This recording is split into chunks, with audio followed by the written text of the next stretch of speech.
你真的觉得魔镜能活下去吗？但我对京城也没信心。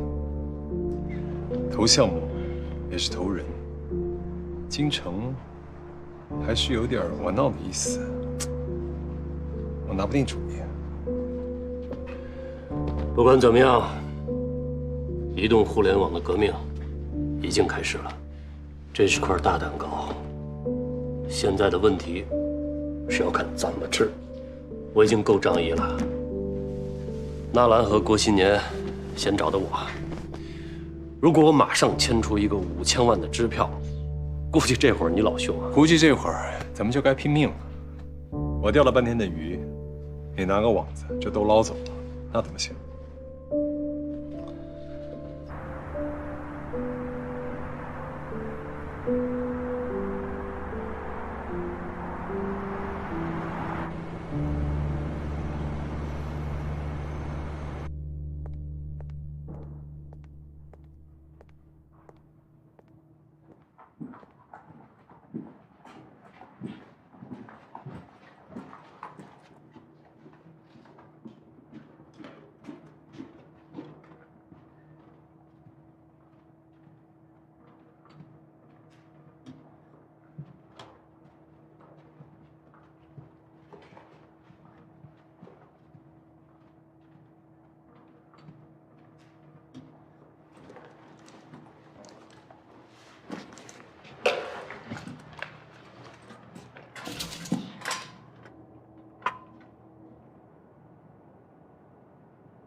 真安静。看到他们这样，我心里挺难过的。嗨，我们以前经常这样。你也先去休息吧。我要等李文腾的电话了。我俩轮班，2个小时以后你来。听话。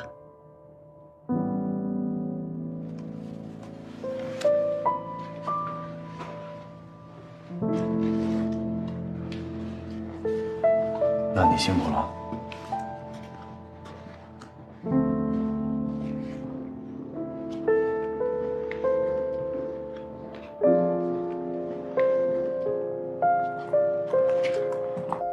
我倒认为郭新年的那句话说得很对。魔晶只有在他手里，才会有更好的发展。我建议你先放养他们一段时间，别急着张嘴。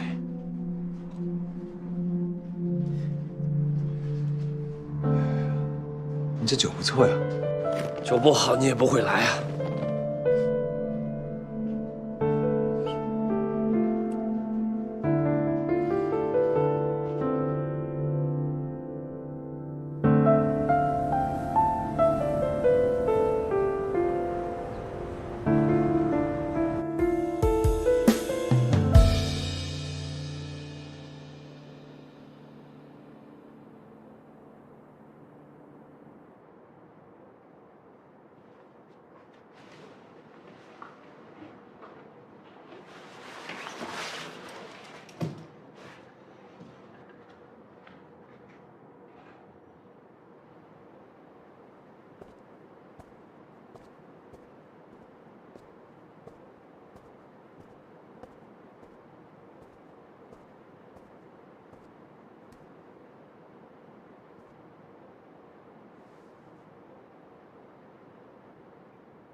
魔晶已经下架了吧？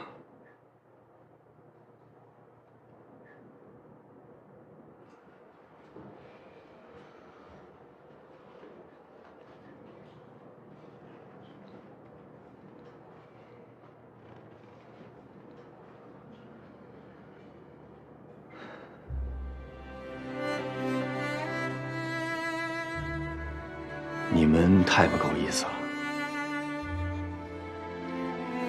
怎么着也得把我叫起来，跟我儿子告个别吧。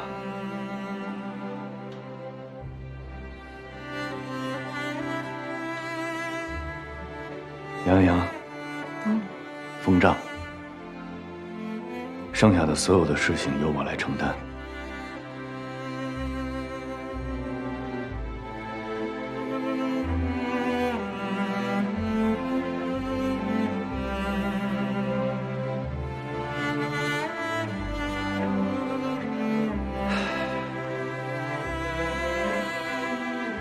各位，我非常的感谢你们，这么长时间以来，跟着我没日没夜、通宵达旦的奋斗，我真的为你们感到骄傲，感到自豪。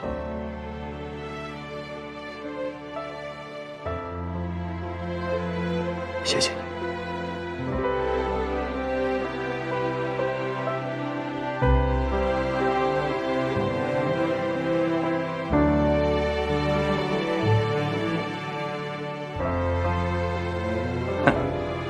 这有什么呀？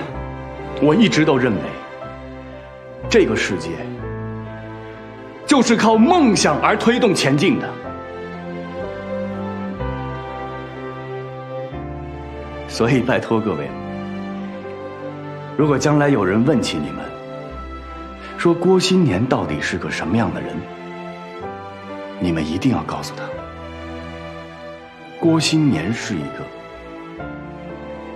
不自量力、至死不休，但心怀梦想的人。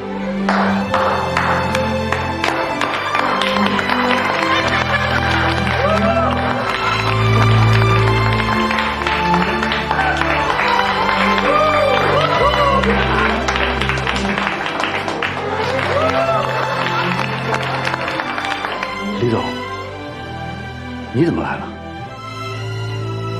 我来给你送支票啊！你来看，魔镜的下载量疯涨，啊！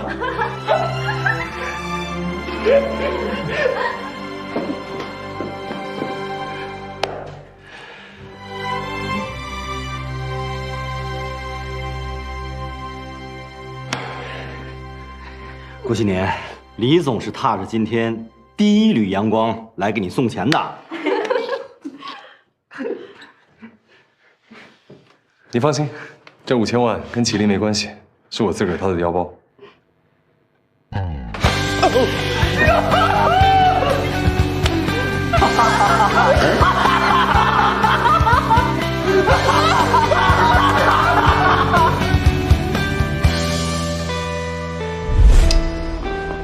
我出个方案吧，咱们各自出一笔钱，我投魔晶，你投捷讯，不管谁赢了，咱们都算对方有一半的投资。那么这块蛋糕，它就溜不掉了。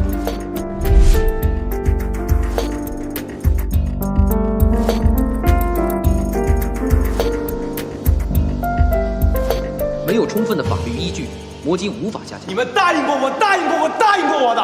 答应你什么3天之前我们通电话的时候，给我明确的答复是正在走下架程序。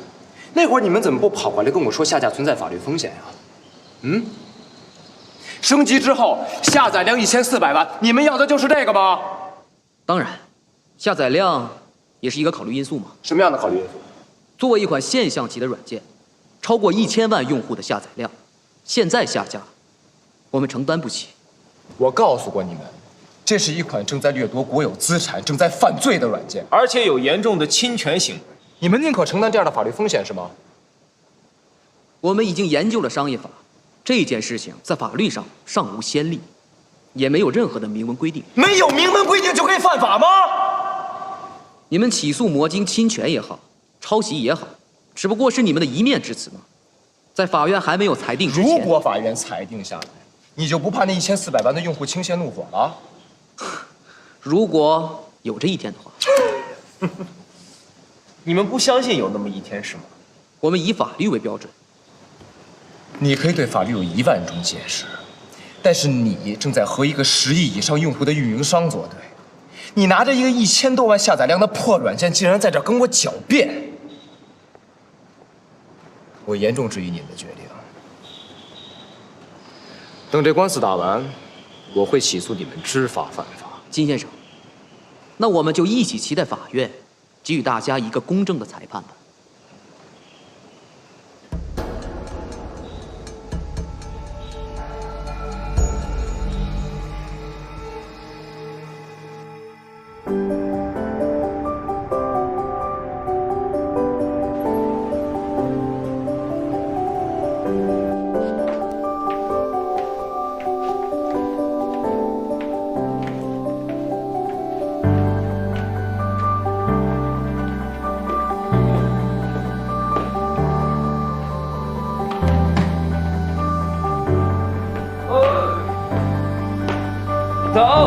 早，睡了一天一夜，你终于醒了。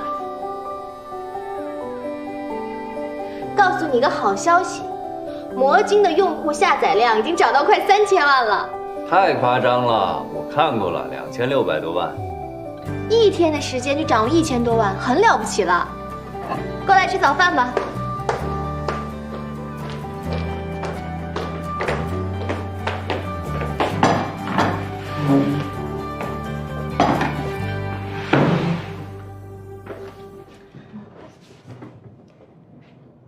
我觉得你今天应该召开一下股东会，有些事情要做个决定。哪些事儿啊？李奔腾那5000万怎么算？钱都已经花了，总得给人家一个交代吧。还有官司的事情怎么处理？现在只是保证魔晶不下线了，后面的路还很长。行了，先吃饭。还有一件重要的事情。怎么对待罗维？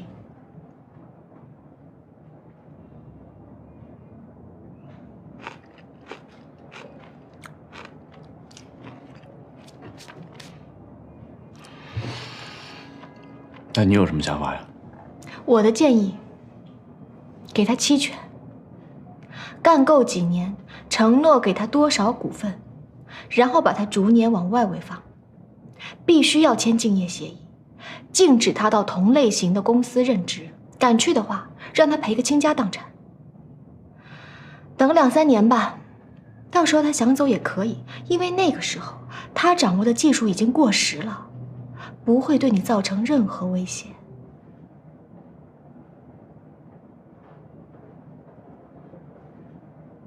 不太好吧？人家是来帮我忙的，我这么对人家，太狠了吧？郭新年，我觉得你不适合再做魔晶的 CEO 了。哦，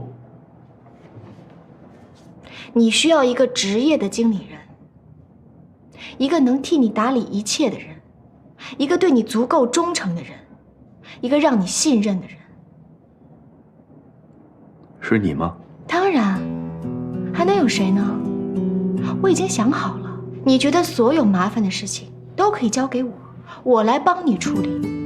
这次危机，我看得很清楚，魔晶内部的问题太大了。是啊，问题太大了。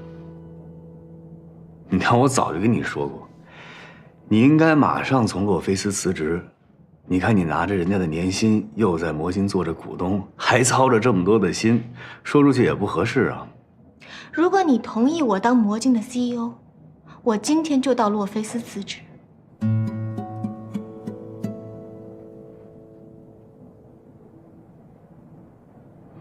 先让我把早餐吃了，然后我好好睡一觉，认真考虑一下。你不用考虑了，没有人比我更合适了。当然了，还有一个人除外吧。纳兰呀，他可是你的好军师啊！你们出去一跑一整天，你一个电话都不给我打，不想回来了是吗？是，他是挺有本事的，出去跑一趟，5000万就借回来了。我求你了，能让我把早餐踏踏实实吃了吗？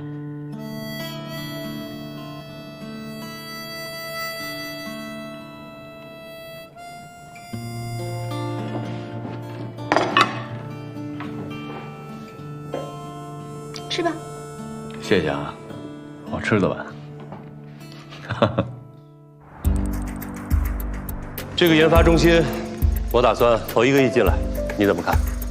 气氛倒是不错，不过我觉得呢，还是得跟金城谈谈，毕竟操作机器的是人。一会儿我会问他3个问题，答错1个，咱们少投2000万。你到时候看我的手势。如果3个都答错了呢？那咱们4000万还投吗？投啊！毕竟这是战略布局问题。郭云总，你好，金城你好，怎么样？开始招兵买马了？早就开始了。捷讯用不了那么多人，我调度一些过来。哎，我们坐下聊。好。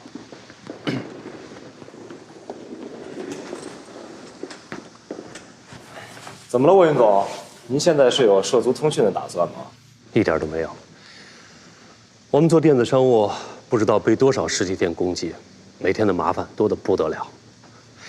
不过我对互联网新软件的开发有相当的兴趣。哦，我拿到了你们的招商材料，想看看有没有合作的可能。您是个明白人，我们研发中心的背景您是知道的，是我们和运营商联合起来搞的，我们来做主要的管理工作。我问你几个简单的问题。您说，第一个就是，你们研发出产品，是优先提供给运营商使用，还是优先进入网络交易市场？当然优先给运营商使用了，它是我们的战略合作单位，也是我们开办研发中心的目的。第二个问题，一旦研发出了有价值的软件，不直接面对市场，而是针对具体的企业，那它的商业价值是不是没法最大化呀？运营商收费体制最健全，实现经济利益最大化还是要依赖他们，要不然我们不就成了互联网上做免费软件的那群人了吗？一点意义都没有。你认为做免费软件没有意义？除了扰乱社会秩序，我看不出它们存在的必要性。技术革命我同意，但是革命要有领导，要不然就不要革命。山头林立那是土匪，我们的研发中心一旦具有相当规模，一定要碾压他们。好，最后一个问题就是，咱们这个研发中心由谁主持啊？你们有没有确定的人选？人选自然是有的。谁呀？这恐怕得保密了。你们对股东还保密啊？还在谈，目前还没法确定。我能问您个问题吗？说。您打算投多少钱呀？我们公司董事会初步决定，我们想投4000万。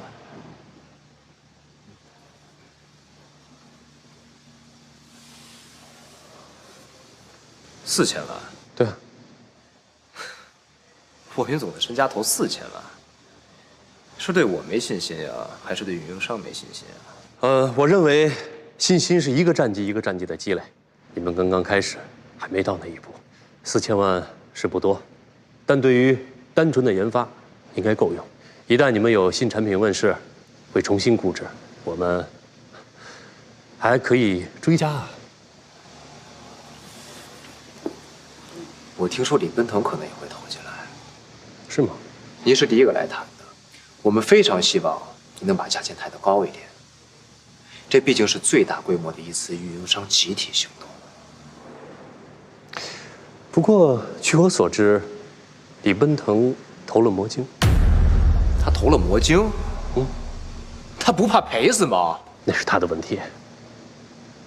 金城，你考虑考虑啊，我们就先告辞了。这边请。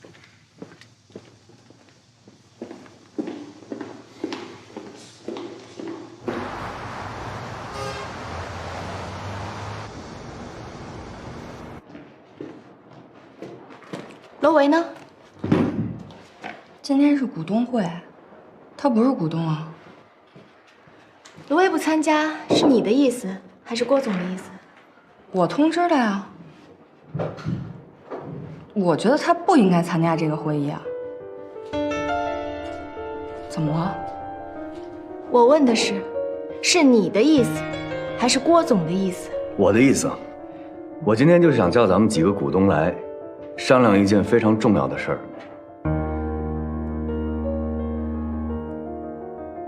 纳兰还没到啊？他们公司有事儿，今天来不了了。他说最后把结果通知他就行了。那行，那咱们开始讨论。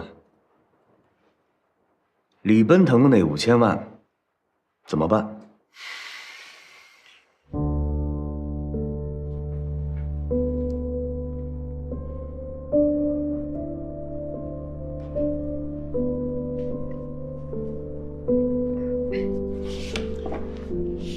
我觉得都算成股份吧。我反对。目前魔晶的下载量前途远大，现在估值远远不够，没做 B 轮嘛。这时候5000万算入股，李奔腾拿走的太多了。同意，这5000万就算债权吧。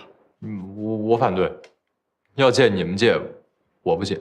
我也反对。再来一回财务危机，那不是回到解放前了吗？我跟卢克直接回到原始社会，光着屁股上街得了。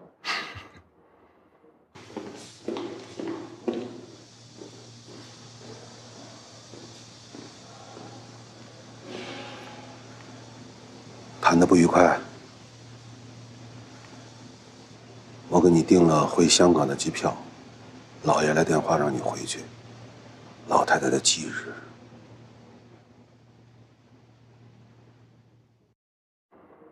你们俩怎么了？钱都花干净了，是买豪车了还是买豪宅了？杨洋说他要做丰胸，得花挺多钱的。笑什么？丰胸很贵的。不是，那个，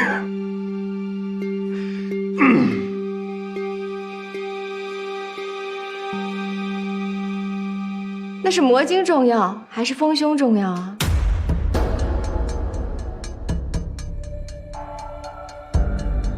我觉得都重要啊。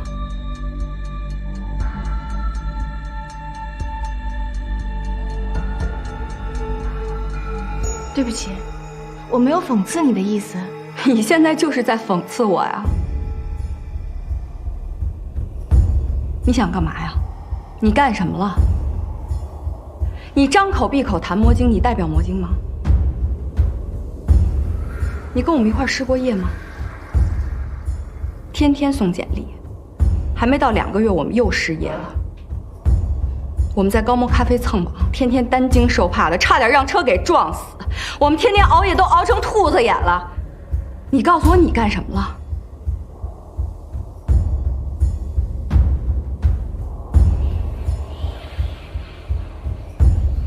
是，我什么都没干。但你要把大家辛苦努力得来的成果拿去丰胸，我也是股东，我反对。我现在谈的不是丰胸的问题，你刚才说的就是丰胸的问题。我现在说的是魔晶的问题。你代表魔晶吗？啊？我代表不了，你能代表吗？起码我付出过，我努力过，不像你。我怎么了？你不就是想发财吗？不要鼠目寸光好不好？想吃肉，也要先把猪养肥。我鼠目寸光。要不是李奔腾来，今天开会讨论的就是怎么收场的事儿。欠这么多钱怎么还啊？啊？拿什么还啊？真像老大说的似的，让我跟卢卡出去卖血、卖肾、卖眼角膜吗？等死了以后，把骨头架子卖给医学院当标本吗？我要的就是我自己的那一点保障，怎么就不合理了？你非要不讲道理，我就无话可说了。我不讲道理，我他妈是最讲道理的人。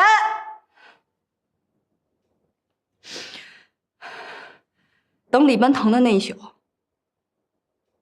我就趴在那儿，我趴在那儿睡着了。你们知道我梦见什么了吗？梦见你丰胸成功了。你他妈信不信我抽你？滚蛋！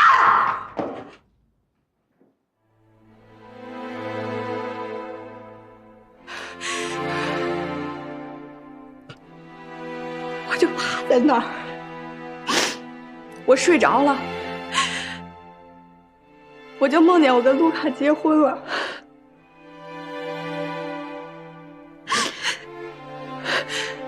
我们什么都没有了，1分钱都没有了。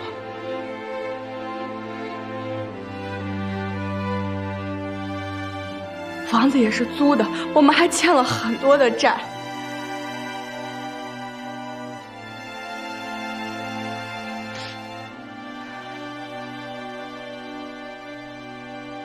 这就是我的梦，你知道了吗？差点就变成真。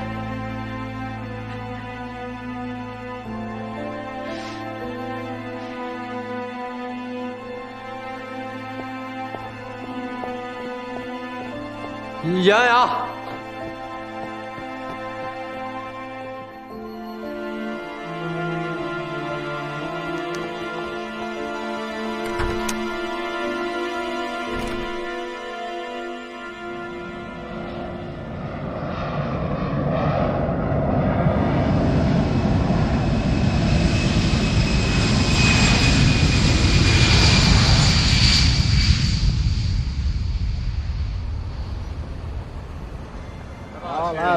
终于见到你们了，对着我们的同事来干杯！好，来，你也来吧，来，哎，我们在喝酒的同时，别忘了吃菜啊！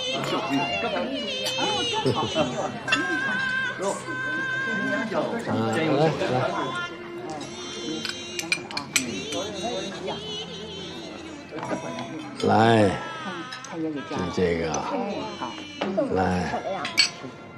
得㗎啦，自己寫嘢自己攞，唔使提嘢幫手㗎。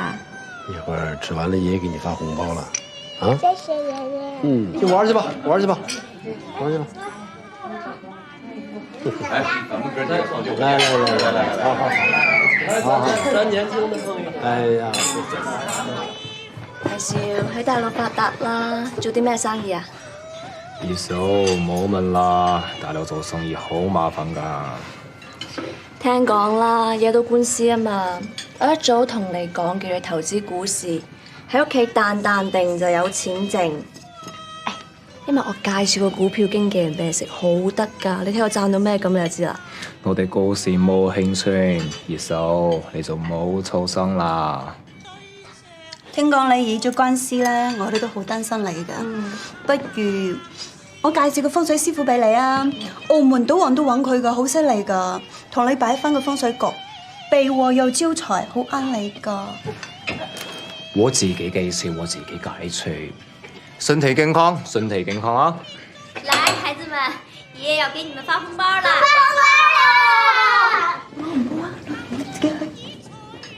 大家食嘢，啱上嚟。来，好玩去。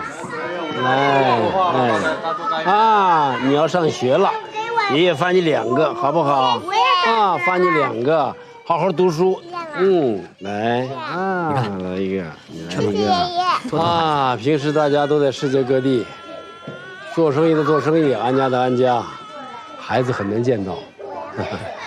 1年里头也就忌日这一天能聚在一起，难得高兴。来。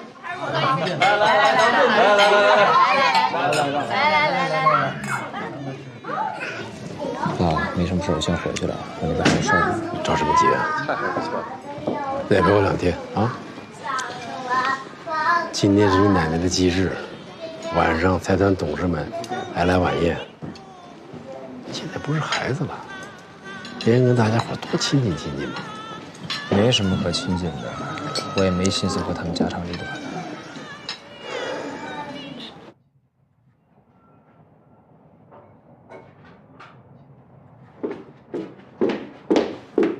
郭新年，你知道我说的是对的。杨洋要去丰胸，然后站在那儿一哭一闹煽煽情，说什么就有道理吗？徐佳莹炫耀魔晶是小作坊里做出来的，那苹果还是车库里做出来的呢。苹果现在在哪办公？还在车库吗？他们不是不懂道理，他们所有人都在排斥我。你别那么激动，有话好好说。我我当然激动了，他们在针对我。我觉得你们这个团队没有一个是真正懂经营和管理的人，遇到什么事情先保护自己的1亩3分地，这样是没有办法发展的。你的志向就是做一个小的 APP 吗？连苹果公司都承认魔晶是现象级软件。我告诉你，你们的问题不在外面，在你们自己身上。你说的不是没有道理，但是咱们不能老是讲理吧？是不是也得讲讲感情啊？讲什么感情？你还是记吃不记打。在你没来到魔晶之前，他们每个人都很无私，每个人都为魔晶奉献了很多。你现在这么说话很伤人。你是不是觉得你们团队没有问题？当然有问题，关起门来大家什么都可以讨论。我们也不是每一次都意见统一的，我们是举手表决。那是小孩子过家家，举手表决也是有程序的。你是多大的股东？你有没有资格举手？有没有资格参与董事会的决定？你跟谁是利益共同体？谁负责技术和财务上的汇报？这些都是有严格规定的。你要是觉得你们这样管理就可以把魔晶发展成一个伟大的企业，那所有西方管理学都是骗子。郭新年，你不觉得你推进任何事情，哪怕事后证明是正确的，在讨论的时候都很困难吗？你是第1大股东，每次做决策你都要舌战群儒，你不觉得很累吗？我们这是民主决策。这是民主吗？这个类似于小朋友谁要吃糖赶紧举手，这不是民主，这是起哄。郭新年，你承不承认我说的是对的？事情不顺，打官司有多麻烦，你又不是不知道。苹果怎么回事啊？不要下架吗？他们见利忘义，魔晶升级了一次，下载量一下上来了。苹果手里还弄了个律师团队，跟我这儿胡搅蛮缠不肯下。我跟那几家商量好了，等魔晶这事儿完了，我连着苹果商店一块儿起诉。不用沉不住气，这事儿没那么简单。只要它发生了，就有它的道理。线团再乱也有线头，不要被假象影响，找根本原因。什么根本原因啊？我觉得你要警惕。苹果不给它下架，升级还能成功，那就不简单。有人，有钱，背后支持他。你面对的对手，重要的不是剿灭他，像打猎一样，你追得他筋疲力竭，堵住他所有的去路，消耗他，让他们秩序混乱，在审判之前，胜利就已经定下来了。不要把精力放在官司上，这是个对手传戏的机会。爸，他们是谁呀？用得着这么费劲吗？说起来用不着，我看这局势在咱背后有大人物。真的，我就在想，我图什么呀？跟着几个穷光蛋在这事儿上撕扯上了。那些人都是嘴上一套，心里一套。我累了，我有点不想干了。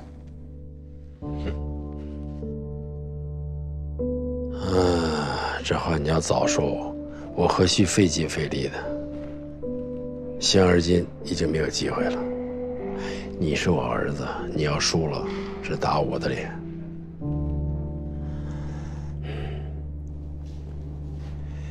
要不然你留下来休息几天，我上去一趟。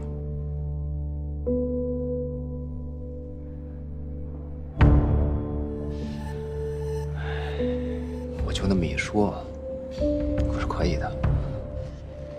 过来。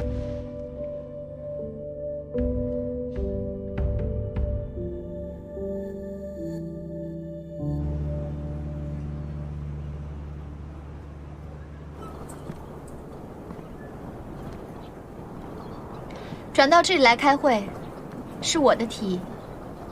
老在公司里闷着，容易不客观，成井底之蛙。我知道你们每个人都对魔晶做出过贡献，付出过心血，但这已经是过去的事情了。我们不能因此来邀功摆谱，也不能按照个人的喜好去左右魔晶的未来。比如杨洋洋，居然在股东会上谈丰胸，我觉得很荒唐。现在已经到了魔晶非转变不可的时候，股东结构必须要做出调整。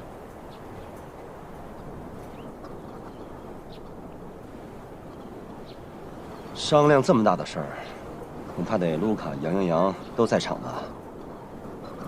我同意。他们2位是最小的股东，我认为应该和你们2位大股东先通通气。而且，这是我和郭新年共同的看法。温迪，你只代表你自己。既然你把话说开了，咱们搞阳谋不搞阴谋，你索性把你的想法跟大家说一说。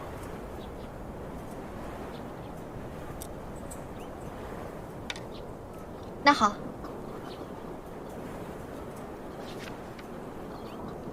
我认为魔晶以前就是一个小作坊，完全依靠技术骨干进行支撑。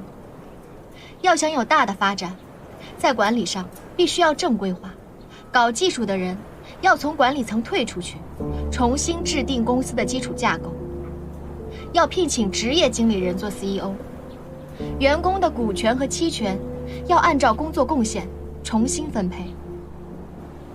重要的大股东有决策权，如果小股东反对的话，我的建议，考虑把他们的股份进行回购，这也是国际上通常的做法。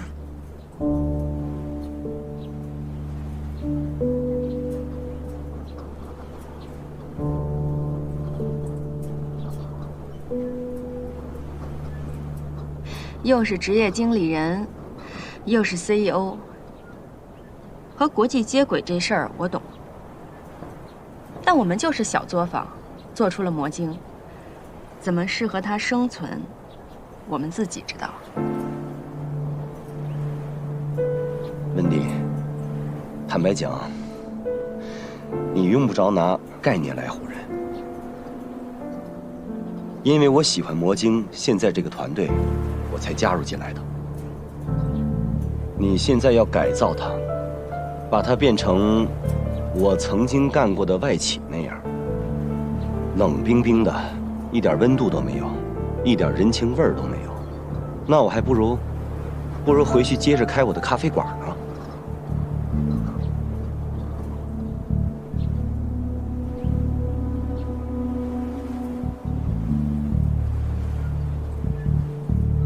郭新年，你的意见呢？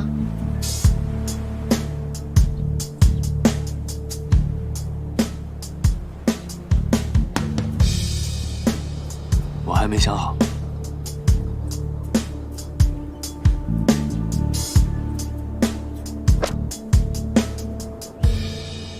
霍云生的钱，不管是4000万还是4块钱，都要开门请进来，这是一种支持。但现在尤为可贵，而且要把股份给够。您放心吧，我们这代人呀，无论是打牌、下棋，那对手就活生坐在你旁边，你能够揣摩他、观察他、研究他。你们这些打电话长大的孩子，就会直来直去，拿枪扫。就不是在叙利亚，不会拿枪扫的。真有这么急着上去吗？把饭吃完吧。走了。老董。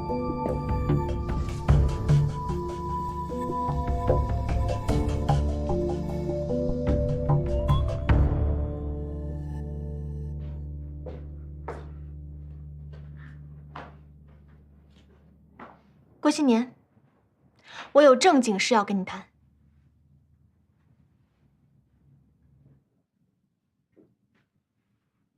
什么事啊？我要把5%的股份还给你。你抽什么风啊？那是我送给你的，还什么还啊？那那行，你不让我还可以，股份我不能白拿，我要做贡献，我要拿得名正言顺。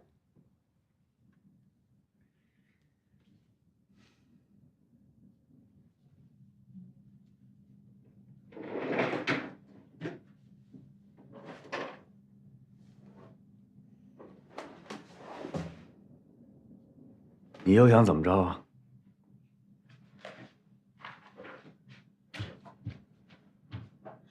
我要清场。清什么场啊？第一，杨艳阳不是要钱吗？给他钱啊，把他和卢卡的股份买过来，让卢卡只负责技术维护和新技术开发。第二，徐佳莹和高迪不愿意卖股份，好啊，反正他们也没有管理经验，不用参与管理的事情，每年只参加一次股东大会就可以了。第三，我们要给李奔腾股份，给罗维股份，还要和洛菲斯谈，和沃云生谈，几轮融资下来，就把他们手里的股份洗干净了。这件事情我来操作，确保你的股份不会缩水，把他们全部淘汰出去。这是狡兔死，走狗烹啊！这套你都是跟谁学的呀？这个不用学呀，不都这样干吗？历史上改朝换代第一件事情就是屠戮功臣。当年楚汉争霸，韩信把齐国打下来，他给刘邦写信，让刘邦封他做三齐王。当时正是用人的时候，明摆着是勒索，可刘邦还是答应了。可汉朝刚一建立，刘邦去山东玩，韩信去接他，二话不说直接拿下。韩信毕竟跟了刘邦这么多年，刘邦不好意思自己动手，让吕后召见了他，一张大渔网裹上，10几个宫女娇滴滴的拿着竹竿子，把战神捅成了血豆腐。血豆腐？是血豆腐。还有一个高级将领叫彭越，当时是全国最大的土匪头。刘邦知道他匪性改不了，也把他叫到京城来，还是不见他。也是吕后召见了他，杀了他，把他剁成了饺子馅儿。长安城所有的官员每人一碗，皇上就看着大家吃。从此以后，就没有人敢造反。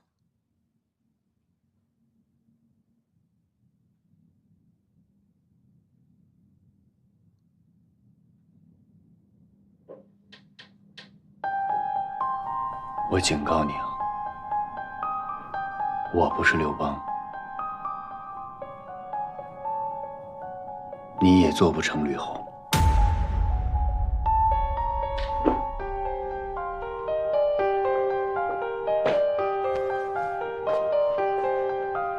郭新年，你要去哪？我还没说完呢。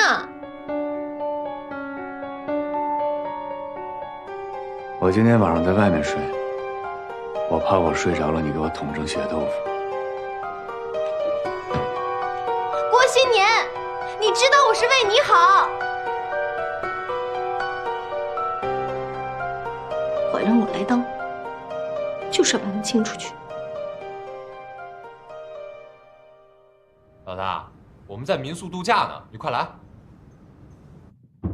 先生，这边请。这边。先生，就是这屋。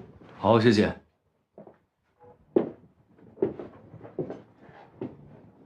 老大，越来越腐败了啊！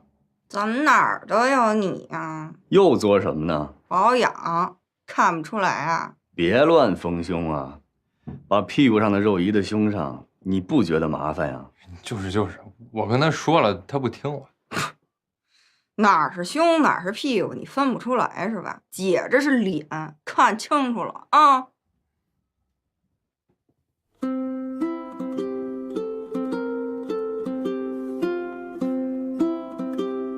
不是你们俩人直眉瞪眼看着我干嘛呀？我一女的做保养，你们俩男的跟这瞎凑什么热闹？今儿姐高兴，请你们俩做 SPA， 滚！老大，洋洋叫咱俩滚呢。那我得来个最贵的。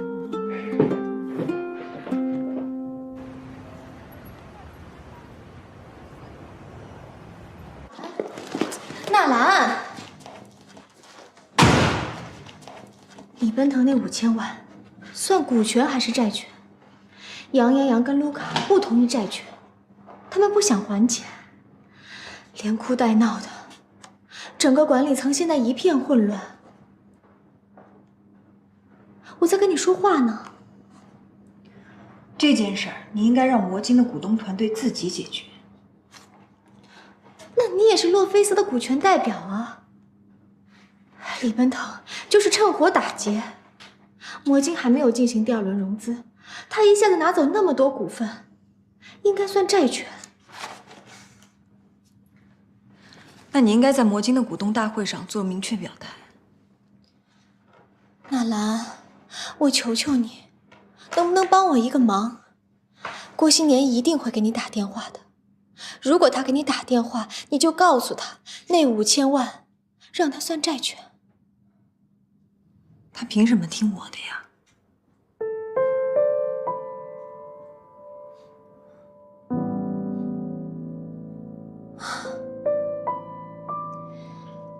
我跟他在一起的时候，他眼睛看的是我，心里想的是你，那个味道我不用鼻子都能闻到。你说他凭什么听你的呀？你真无聊。纳兰，纳兰，你知道魔晶的股东他们怎么说我吗？他们说我不就是跟郭新年谈了个恋爱吗？凭什么到魔晶来指手画脚当股东啊？我真是快被气死了，我还得厚着脸皮去说服他们。只要郭新年肯听我的，我一定把这些说闲话的人都清洗出去。你的毛病就是控制欲太强了。好，就算我控制欲强，我也是为了郭新年好，为了魔晶好。要说私心，只有一点，连郭新年自己都承认了，他把股份给错了，应该给你。我现在必须要证明我不比你差，我对他的帮助比你大。温迪，我警告你啊，以后不要再说这样的话。你把我当成预设敌人，天天担惊受怕的，你觉得这样有意思吗？我没有预设，这是事实。我就是天天在担惊受怕。只要郭新年一天放不下你，我这个噩梦还是会一直做下去。对不起了，我救不了你，我也不能原地爆炸呀。于公于私，我都奉劝你一句，你还是辞职吧。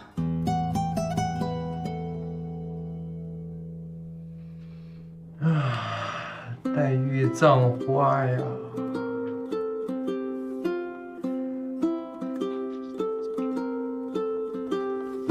哎呀，干什么？哎，你知道这是什么吗？哈，考我呀？太小看我了，预言嘛。哎呦，还知道？刚才尝过了，咸的。你说这就是咱们想要的美好生活吗？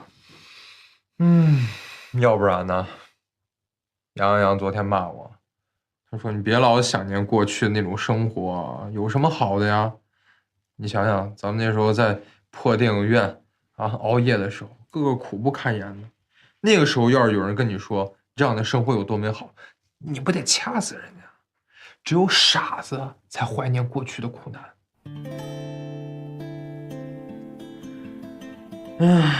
其实有时候觉得我要是雌雄同体就好。哎呦，这是什么意思啊？女人啊，有时候挺好啊，能照顾你是个伴儿，但有时候就特别麻烦，你老得顾及她。你就像开会的时候，其实我这个人本来没有什么观点，你们怎么说我就怎么做，但是杨洋不行啊，我还得顺着他，所以你别怪我。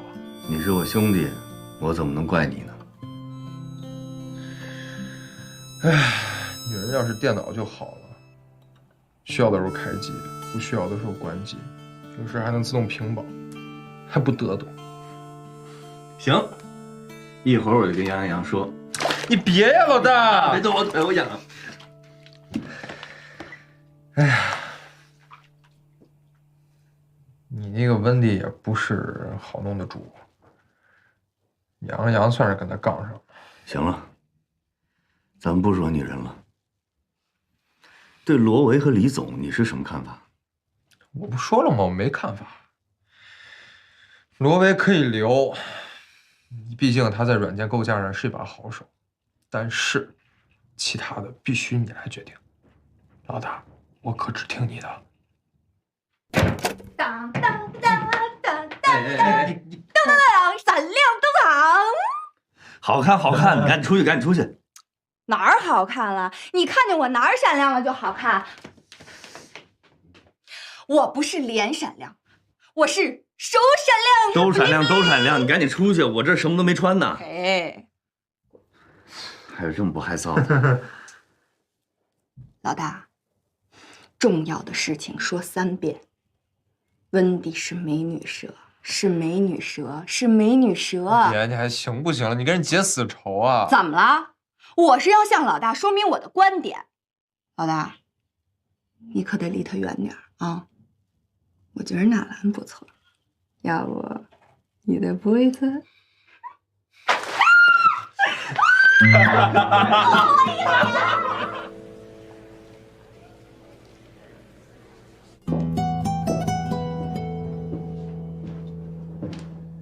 魔晶的问题谈得怎么样了？没法谈，一谈就急眼。公司的章程管理、组织架构、抵御风险的能力完全没有，基本上就是水泊梁山，大口吃肉，大碗喝酒，大秤分金。我已经苦口婆心、舌战群儒了，但还是孤掌难鸣，毫无进展。纳兰，你怎么看？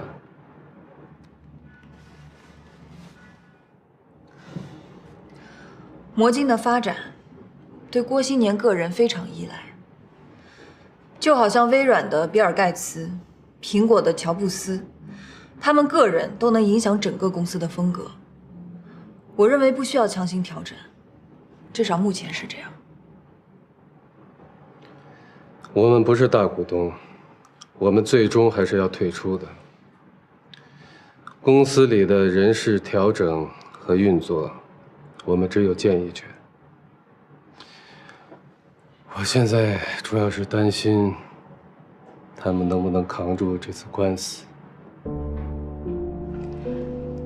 李奔腾不是已经拔刀相助了吗？他拔刀砍谁，我还不知道。李奔腾那5000万，不是好拿的。你觉得有多少人愿意拔刀相助，帮你度过危机呢？魔晶的股东团队一直在讨论，这笔钱到底是做股权处理还是债权处理？股权也好，债权也罢，现在最重要的是魔晶能不能活下来。我把你们叫到这儿来，就是要让你们抓紧时间做2个预案。如果魔晶能够活下来，我们要继续追加投资。如果他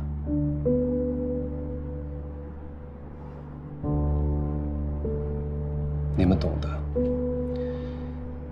我们必须要准备好和李奔腾的新的合作协议，保证洛菲斯的钱没有风险，我们的投资绝不能失败。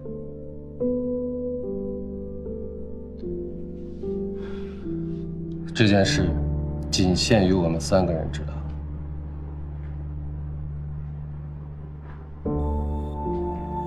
如果李奔腾收购了魔晶，以您的判断，他会怎么做？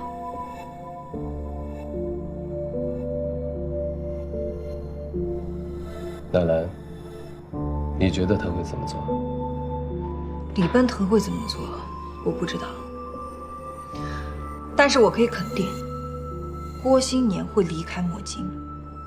郭新年一出走，李奔腾做的第一件事，就是雪藏魔镜，让他永远没有面试的机会。我们都知道李奔腾是靠什么发家的，他为什么这么在意魔镜呢？因为魔镜威胁到他了。你们真的以为他会有勇气淘汰自己的麒麟，把魔镜作为主导项目吗？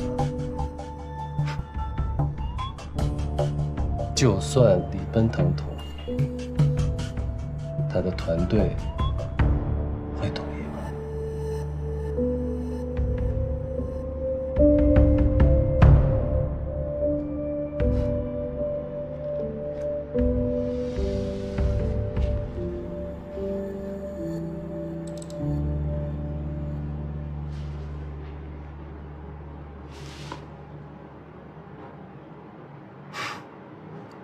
看看，也许魔晶死不了。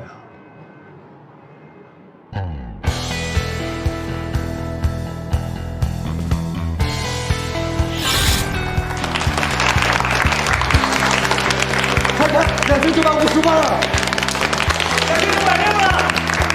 ！2956了！2958！5、4、3、2、1。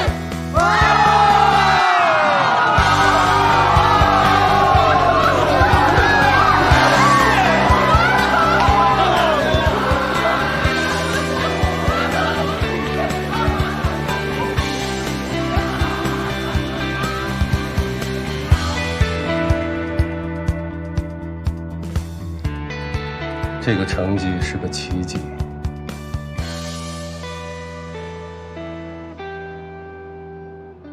祝魔晶好运。你们忙去吧。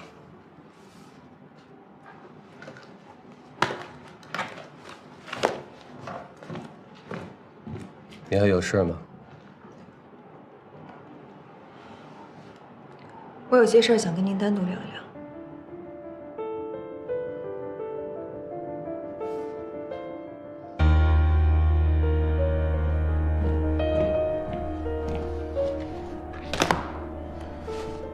是要讨论我的去留问题吗？如果是关于我个人的，我希望能旁听，你们不能缺席审判。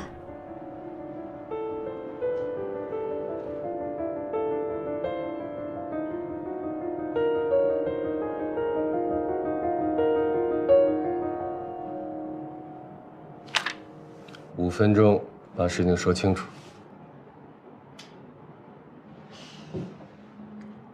温迪是魔晶的股东，我认为他应该立刻从洛菲斯辞职。这件事情我已经解释过了，我做股东是干净的，我不是故意违规的。违规就是违规，没什么故意不故意的。那如果这么说的话，违规的也不是我一个人。我知道你是在说我。辞职信我已经写好了，彭总，他不走，我走。你没有权利逼我辞职。我有这个权利。我就是投资部的负责人，我们这个部门不需要你这种人，你听明白了吗？我是哪种人？你告诉我是哪种人？好了好了，姑奶奶们，你们吵够了没有？吵够了没有啊？我也真是倒了霉了，投了这么复杂的一个项目，这闹得成天鸡犬不宁的，鸡飞狗跳的，内战不断，这是要干什么？我告诉你们，如果有一天我跳楼了，我会逼着你们先跳。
楼下跳钢管舞呢，丰腰密臀，个个1.7米大长腿，特性感。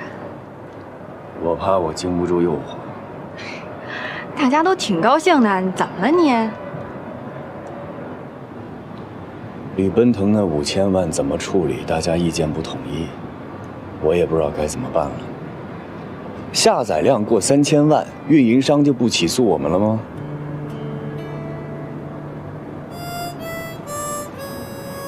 我也想去庆祝，可我就是高兴不起来，我怕我下去扫大家兴。彭总，你冷静一点。今天就算是要跳楼，我们也得把这话先说明白。我是洛菲斯派驻魔晶的股权代表，温迪是魔晶的股东。我现在都不知道应该把他当下属看，还是把他当客户看。我在魔晶的时候是股东，回到洛菲斯是你的下属，这不是很清楚、很简单吗？你倒是分得很清楚啊。可是洛菲斯明文规定，任何人都不允许拿创业公司的股份。规定就是规定，必须不折不扣的执行。要说违规，咱们3个谁没违规？你没违规吗？你没违规吗？纳兰，你想想，你在魔晶和捷讯之间是什么角色？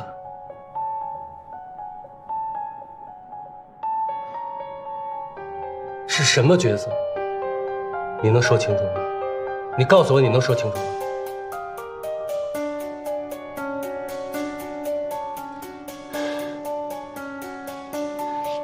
魔晶的情况很复杂，很特殊。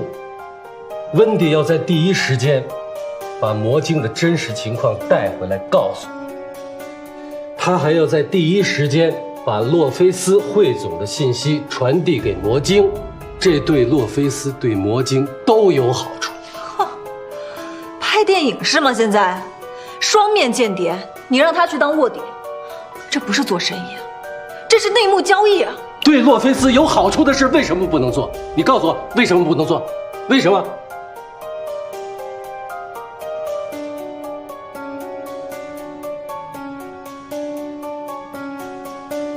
温迪，今天当着纳兰的面，咱们把话说清楚。如果魔晶能够度过危机，你必须从洛菲斯辞职。彭总，就这么定了。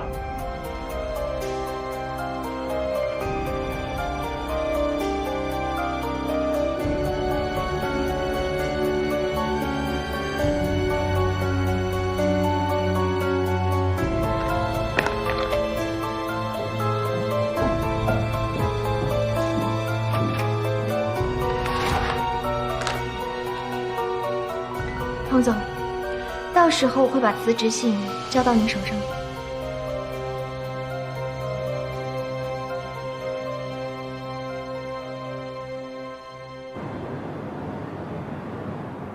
我跟高迪，我们2个商量了一下，不管你做什么决定，我们俩都听。谢谢啊。行了，别愁眉苦脸的了。之前你在高模咖啡，1杯咖啡喝1天，喝完还往回吐，这么恶心的事儿你都干了，没有过不去的坎儿。跟我下去吧。你不下去，别人也玩不踏实。尤其人罗维功劳这么大，你不露面，人家还以为你对他有意见。走吧，快点，笑快！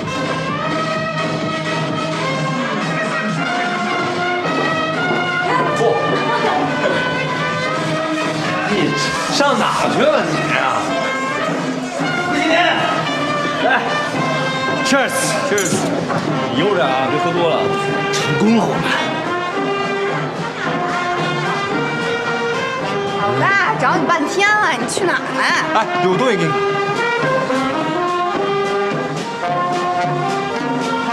哎，老大，我们商量了一下，重新改了个界面，你看看，变成了一个绿色的随风飞舞的小燕子，怎么样？哟，改调性了。现在是夏天，叶片是绿色的。等到了秋天，到了冬天，我甚至希望叶片变成粉红色的，提高用户体验。要是换上这个界面，咱们的下载量还得增加1000万。那必须的。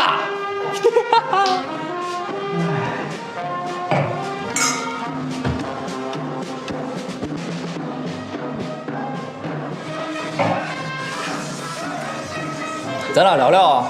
你说。找个安静的地方，楼顶上。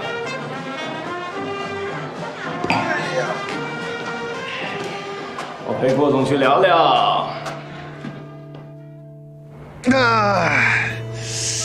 再不出来晒晒太阳，那他妈该长蘑菇了。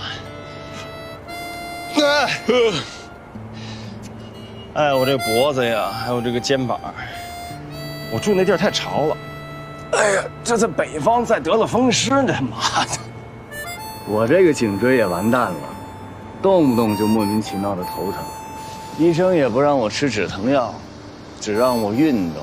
医生说我这要是再严重下去，就会有一天突然晕倒在大街上。这还没怎么着，你这都快挂了。我不甘心呐！我不甘心呐！咱们俩那会儿合租房子的时候，天天说，有一天我们一定要一起开一家公司。没想到是这么实现了。现在咱们俩可不算是在一起合开公司啊，现在我是在给你打工呢，老板。老板，对我最近的工作还满意吗？刚及格吧。很好。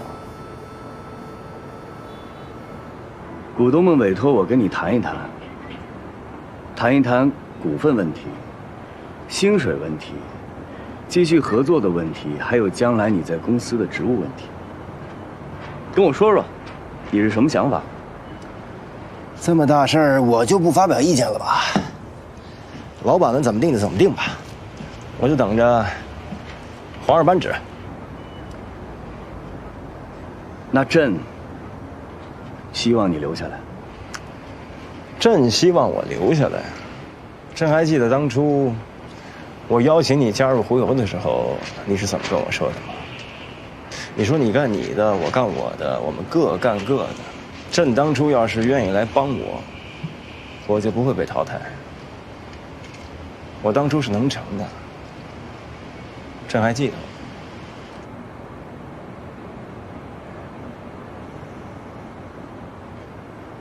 怎么着？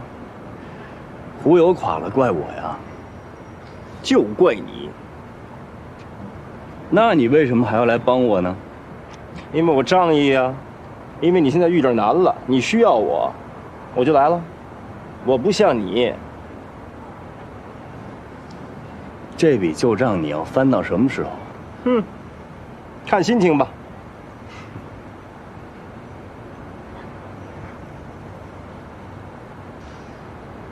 各位，你认为魔晶这回能挺过去吗？没戏。就你们那个下载量，救不了你们。你们是斗不过运营商的，在人家看来，你们已经是死人了。你们离死，就只差最后的一口气。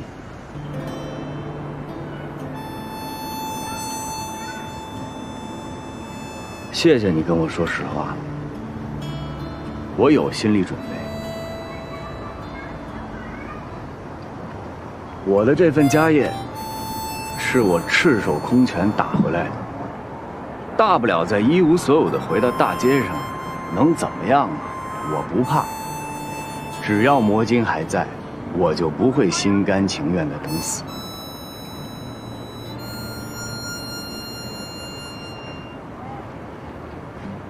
不过我非常谢谢你这回能来帮我。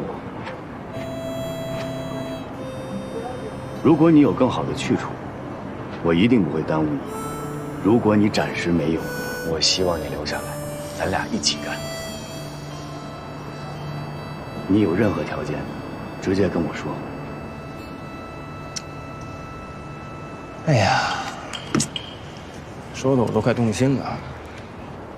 只要我能做到的，我一定答应你。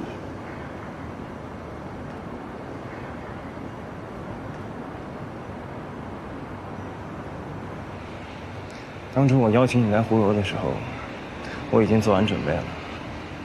我会让你来做我的第2大股东。那现在轮到我来投靠你的魔晶了，你会这么对我吗？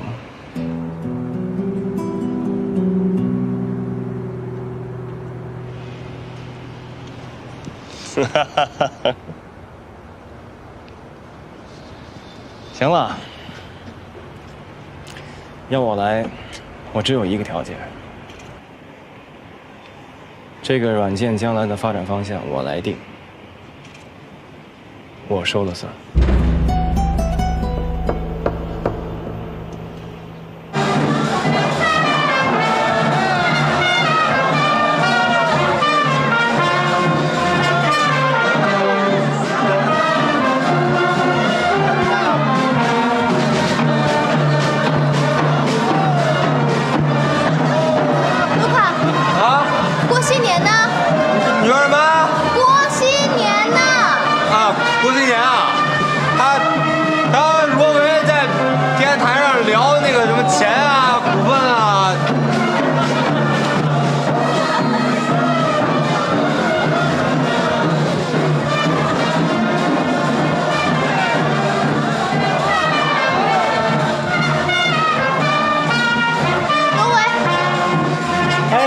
你来了，我走了。你去哪儿啊？我跟郭新年谈崩了，我准备离开你们魔晶了。你不能离开啊！魔晶现在需要你。可是我跟他没谈成啊。你拿着，在这等我，我去跟他说。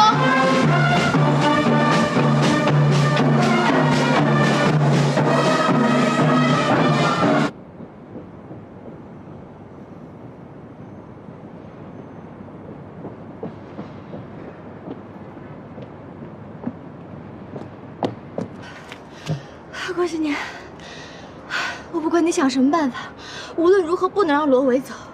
他要走了，魔晶就真的没救了。他人现在就在公司门口，是我把他拦住的。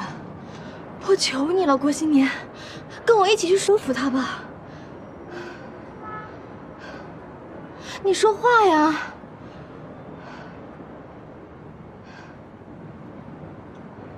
你知道他留下来的条件是什么吗？他要当魔晶的第2大股东。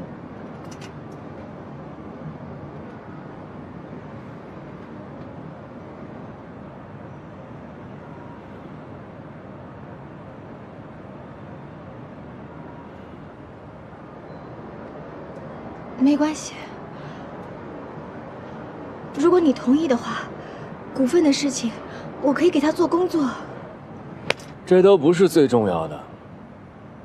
他留下来的唯一条件是，魔晶以后由他说了算。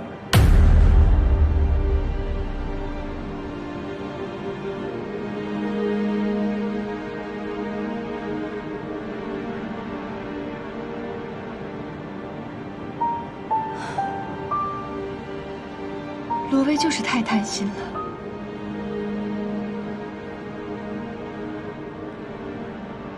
那你打算怎么办？靠自己。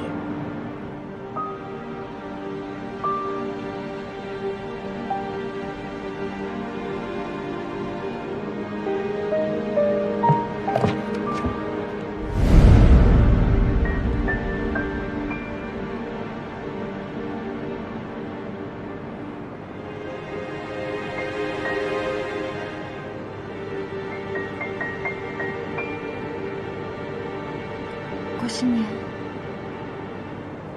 我知道你现在很难，但你要记住，不管你多难，我都会支持你的。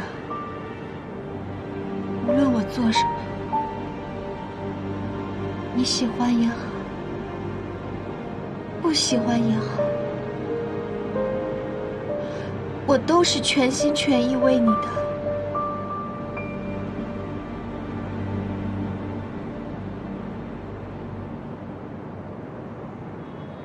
我哭过又笑了，笑着对自己说，也不是非他不可，找个理由就忘了。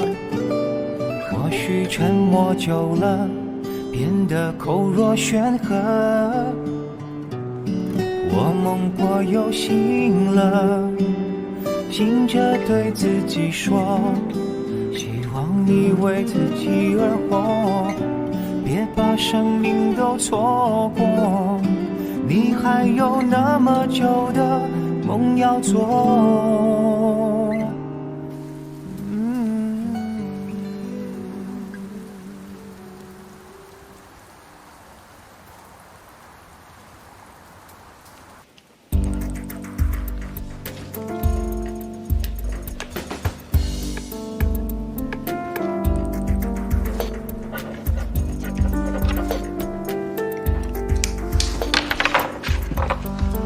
好，期待你们的研发中心大展宏图啊！罗威，你不能说走就走吧？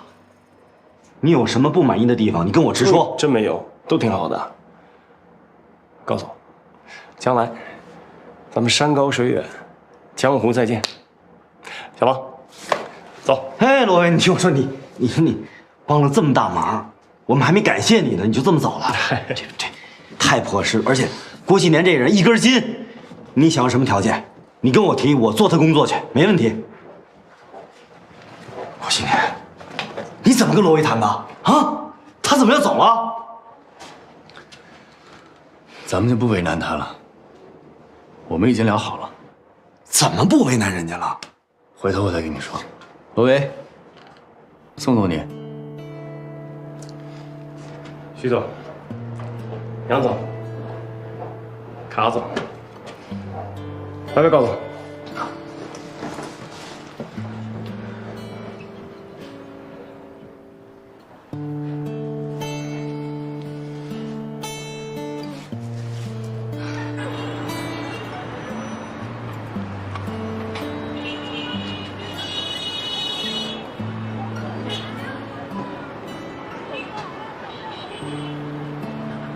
行了，就送到这儿吧。我坐地铁走了。去哪儿啊？下去看吧。我一个随遇而安的人，无所谓。到目前为止，你失败过几次了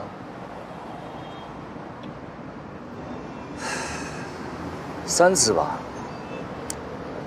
3次。我已经找到我远处的灯塔了，我会奔着那儿走的。从前，我的狐油曾经出现在过这块大屏幕上。将来不管做什么，我会让我的作品再一次回到这些地方来。可能时间会长一点，但是我不会停下我的脚步的。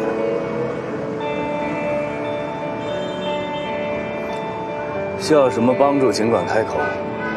我现在还有点能力，等将来要是魔晶垮了，我就彻底没办法了。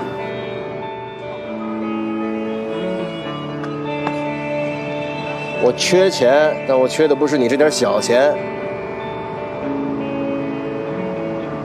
将来咱们俩可能就真的要成为敌人了。就冲你现在说的这句话，我会把我的枪口再往上翘高1寸的。我纠正你一点啊，我从来没把你当做过敌人。创业的快乐，对我而言都来自于创造本身。什么都想要，是不可能快乐的。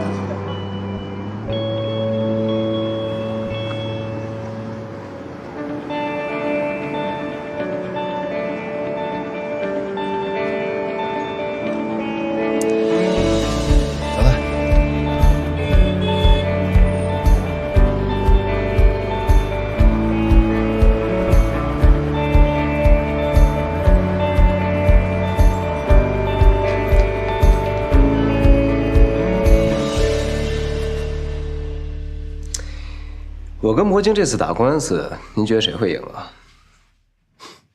我又不是法官。您投了4000万，是我们的股东。现在魔晶是我们共同的竞争对手，你有什么内部消息要告诉我？你想知道什么？魔晶这次升级是麒麟投的钱，麒麟打算跟魔晶站在一起了吗？您肯定知道，你跟李奔腾不是一般关系，但现在我们是一家人了。运营商这次起诉魔晶，打击力度是空前的，你要提醒李总，跟他离得远一点，别误伤了他。